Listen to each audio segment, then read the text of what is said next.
it's like whenever I read some of these conservative Catholic pundits who are sort of very, very staunchly opposed to all things homosexual, they sort of write as if they're unaware that a lot of Catholics actually support man and Andy getting married.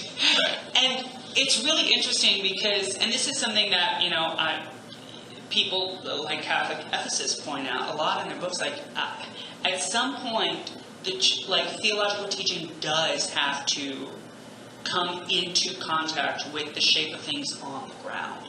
And in the U.S., the shape of things on the ground is such that a lot of Catholics do support gay marriage. Yeah, I think that's true. There's two refinements of that, though. One is that in other parts of the world it's not. And so for the church to change on that would mean that, in Sub-Saharan Africa, you really probably would be run out of the church.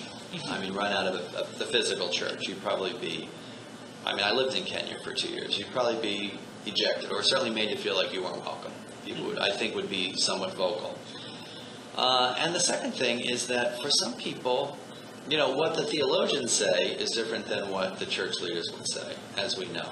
So there's a disconnect between that legitimate reflection, which is that theology should take into account the experience of people of God, right? And that the Holy Spirit is working in them.